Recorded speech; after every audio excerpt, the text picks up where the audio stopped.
London is one of the most multinational cities in the world. More than one-third of the people living in London belong to a minority group. 200 different languages are represented in the city of 8 million. All different ethnicities are to find in this big melting pot covered by red telephone boxes, London cabs and spectacular buildings. Especially in the east end of London, you can find people from all over the world living together in a creative environment. The smell of curry and Indian spices instantly finds its way to your nose, and the feeling of being in the exotic East is overwhelming. All kinds of different food, clothes, music and religion are represented in this area. Jewish and Eastern traces also to find on many of the buildings and public facilities. The most famous street in this area is Brick Lane, where many tourists enjoy tasting all different kinds of food and looking at vintage clothes at the many street markets. But why is Brick Lane the most multinational area of London? During the 18th century, East London was the cheapest place to buy an apartment. Many immigrants moved to the streets of East London, where small minority groups put down roots. Today, especially Bangladesh, India and Jewish countries are represented on the streets. During the 19th century, many factories, industries and shipping firms occurred in the East End of London. The economy was booming, and people from all parts of the world wanted to be a part of the fast industrial revolution in the most modern capital in Europe.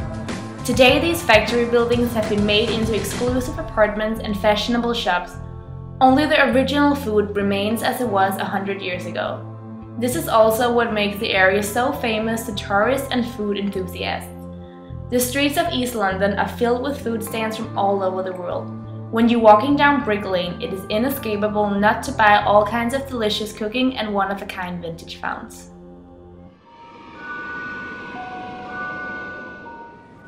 In other words, today Brick Lane is one of the most exclusive, richest and popular areas of the City of London. However, this has not always been the case.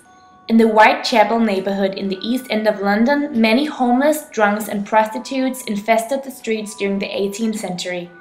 Around the Whitechapel district, one of the most famous serial killers of all time was terrorizing.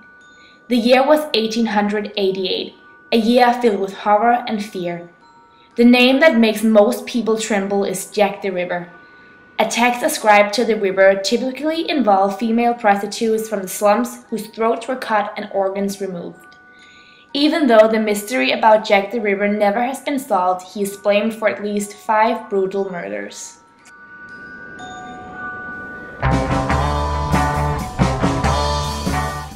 Today the streets around Whitechapel are completely different than they were just 150 years ago. The apartments are very pricey, and creative intellectual people fill the area. In other words, the East End of London is one of the most diverse places in the world. The area's fascinating story has made it a unique spot filled with history, culture, food and creativity.